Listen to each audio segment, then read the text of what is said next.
وەک پێشتر ئاماژەمان پێدا بۆ قسەکردنی زیاتر لەسەر هۆکاری بەدگومانی زۆرینەی خەڵک لە ڕاگەیاندنی دەرەنجامی لێکۆڵینەوەی ڕووداوەکان لە شاری هەولێرەوە شوان ڕابەر چاودێری سیاسی بڕیار وایە لەگەڵمان بێ. کاک شوان سڵاوت لێبێ و ئەم کاتت باش. زۆر سپاس بۆ جەنابتان، سلای خی گەورە لە ئەوەی بەڕێز و لە هەموو بینەرانی بەڕێز بێت. زۆر سپاس. هۆی چییە دەرەنجامی لێکۆڵینەوە لە ڕووداوەکانی کوشتن و خۆکوشتن و تیرۆر و تەنانەت مردنی ئاسایی ڕۆژنامەنووسان و کەسانی سیاسی وا بە ئاسانی لای زۆرینەی خەڵکی قبوڵ ناکرێت؟ بەڵێ، بە ناوی خی گەورە و میهرەبان دووبارە زۆر سپاس. بێگومان ئەم جۆرە مەلەفانە مەلەفی گرنگن کە مەلەفی ئەمنین، کە مەلەفی کوشتنن، کە پەیوەندیان بە کۆمەڵگەی هەرێمی کوردستان وێ یاخود پەیوەندیان بە چارەنووسی ئینسان وێ کە ئینسان گەورەترین کائینە لە ژیان. فعلەن ینی ئەگەر ئێمە مەوضوعیانە تەماشای مەسەلەکە بکەین لە هەرێمی کوردستان جارجارە لێرە و لەوێ نزیک یا دوور یعنی هەندێک ڕوودا و ڕوودەدەن کە ڕووداوی کوشتنن و ڕووداوی سەیر و سەمەرەن کە راپۆرتی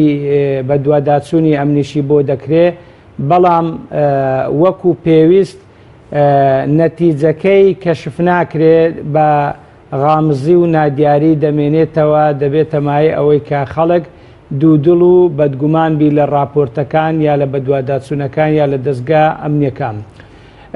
دیارە جارجارە خەڵکێک دەکوژدرێ. ئەگەر ئێمە تەماشای جۆرەکانی کوشتنکەین بە تەئکید هەندێک لە جۆرەکان خۆکوشتنن، واتە خەڵکی وا هەیە بۆ خۆیان دەکوژن. جاری واش هەنە، جاری واشەیە کوشتنەکان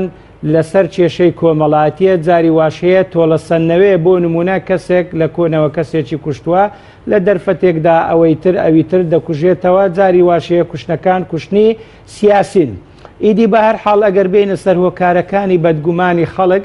کۆمەڵێک هۆکار هەن کاک زانای بەڕێز کە دەبنەمای ئەوەی کە خەڵک متمانەی بە راپۆرتەکان بەڵێ کۆڵینەوەکان وەکو پێویست نەمێنێت.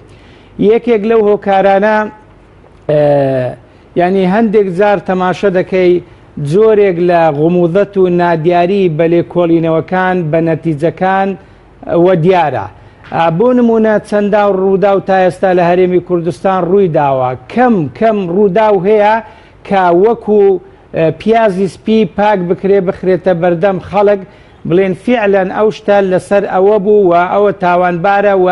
نەتیجەکەش و سزا و عیقابەکەشی ئەوەیە. جا ئەوە بەڕاستی سەبەبێکی سەرەکیە. جاری وا هەیە هێندە سیناریۆ دروست دەکرێن، سیناریۆیەکان ینی هێندە ناحەقن ناڕەوان خەڵک لە بەردەمیاندا بەدگومان دەبی. بۆ نمونە کەسێکی وە مەسەلەن برێن کردارێکی تیرۆریستی یا کوشتنی ئەنجام داوە، دەبینین کەسێکی تر دینە سەر تەلەڤیزیۆن، جاری وا هەیە یعنی بە تۆبزی بە فشار بە فەن بە ئەسالێب یعنی ئاعتراف دەکات دان بەوە دادێنی. لە ڕاستیشدا یعنی ئەو کەسە کردارەکەی ئەنجام نەداوە، کەسێکی تر کردارەکەی ئەنجام داوە. جاری وایە ئەو کەسانەی کە کرداریان ئەنجام داوە وەکو بەرزەکی بانان تێدەتەقێنن، یا ئەوەتە ناگیرێن، یا ئەوەتە لە سجن بەردەبن، یا ئەوەتە یعنی بەرەو هەندەران و بەرەو خارج و ئەوانە دەڕۆن. جا هۆکارێکی تر نەگرتنی تاوانبارانە، هۆکارێکی تر سزانەدانی تاوانبارانە لە ئەنجامی ئەوەی یعنی وەکو دادگا وەکو دەستگای ئەمنی عیقابێکی تەواو لە بکەرەکان لە بکوژەکان وەرناگیرێتەوە، یعنی هەم یعنی کردداری کوشتن زۆر دەبی، هەمیش خەڵک بەدگومان دەبی لە ئەنجامی ئەوەی نەتیجەکە وەکو پێویست ڕناگەیاندرێ و دەرناکرێت. بەڵێ زۆر باشە کاک شوان، ئاماژەت بە سیناریۆ کرد لە ڕووداوەکانی هەرێمی کوردستاندا، واتە زۆر جار حزبەکان حزبە باڵادەستەکان هەڵدەستن بە دروستکردنی سیناریۆ و دەستگا ئەمنیەکانیش بڵاوی دەکەنەوە بۆ میدیاکان. بە بڕای بەڕێستان هەر ئەو سیناریۆانە وای کردووە کە دەستگا ئەمنیەکان بە ئاسایش و پۆلیسەوە تەنانەت دەستگا دادوەریەکانیش هەمیشە لە ژێرگومان بن و هەرچی بڵێن لەلایەن خەڵکەوە بە زەحمەت هەرس بکرێ. بێگومان ئەوەی کە باسمان کرد کە دروستکردنی سیناریۆ بە تایبەتیش لە کوشتنی سیاسی بۆ نمونە جاری وا هەیە کەسێک معارەضەیە کەسێک قسەی نێر و توندە بەرامبەر بە دەسەڵات باسی نادادگەری و فەرق و جیاوازی و گەندەڵی دەکات یا تا دەگاتە حزبێک معاریضە یعنی زۆر جار لەلایەن دەسەڵات فشاری دەخرێتە سەر و سەبەبێکی تریش لە سۆنگەی ئەوەوە کە ینی هەندێک لە دادوەرە بەڕێزەکانیش بەڕاستی لەژێر هەژمون و هەیمنەی دەسەڵاتن یا منتەمی تەواوی حزبن ینی کار بە بڕیاری حزبی دەکەن یا وەرەقەی حزبی و نامەی حزبی دەخوێنەوە ینی وەکو پێویست ناتوانن لاسوەر بگرن ئازاد بن بڕیاری تەواو بەسەر دۆسیەکە بەسەر بکوژەکە دابدەن ینی دۆسیەکە بەرەو ئاراستەی سیناریۆ گەری دەڕوا خەڵکیش ئەمڕۆ وەک دەڵێ کاغەزی سپی دەخوێنیتەوە هەواڵ دەزانی زانیاری دەزانیم ئەگەر هەنا لە ڕێگای عناسیرە ئەمنیەکان کە خەڵک خزمی لەوێن زۆر شت دەگاتەوە زۆر شت دەردەکەوی خەڵک لەوەدا تەبعاً بەدگومان دەبی بەرامبەر بەو دۆسیانە بەرامبەر بەو مەلەفانەکە ئەوە بەڕاستی شتێکی خراپە زۆر جار کە باسی دادگا دەکرێ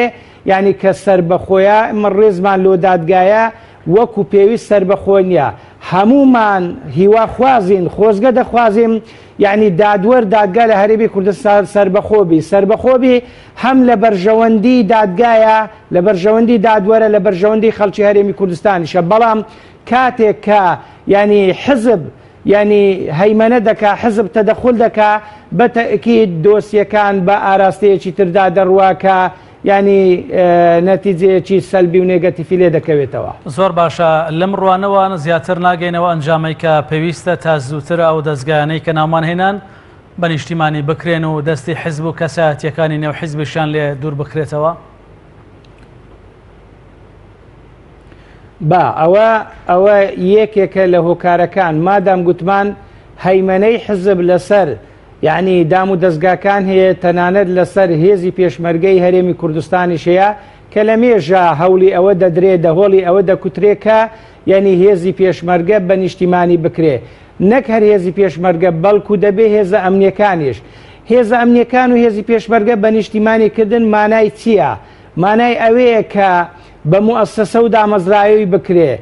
بە پێی هەندێک پێوەری ستانداردی نێودەوڵەتی بەپێ هەندێک مەرج و پێوەر ینی خەڵک ببێتە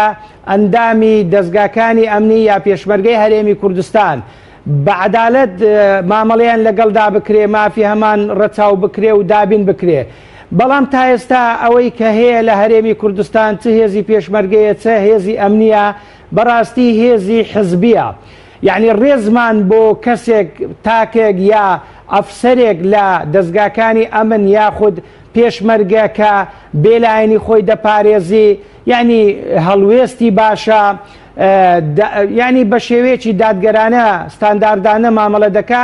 بەڵام ینی ئەگەر بگاتە قەزیە گەورەکە بەڕاستی ناتوانێت لە ڕای سەروی خۆی لە ڕای حزبی خۆی بەدەربی ئەوە قەزیەکی گەورەیە و پێشم وانییە بە هەوەنتە یەکێتی و پارتی دەستبەرداری ئەوە ببن کە هێزە ئەمنیەکان و پێشمەرگەی هەرێمی کوردستان بە نیشتیمانی بکەن واتە بەو مانایی ببێتە مڵکی هەمووان بەپێی هەندێک پێوەەر بۆ نمونە ئەگەر ئەو پێوەرانە دابدرێ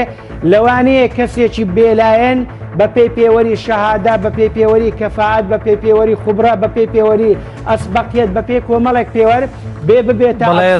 گەورە لەو سلکە خزمەتێکی گەورەش پێشکەش بە هەرێمی کوردستان کە بەڕێز شوان ڕابەر چاودێری سیاسی زۆر سپاس کە ڕاستەوخۆ لە هەولێری پایتەختەوە لەگەڵ مابووی.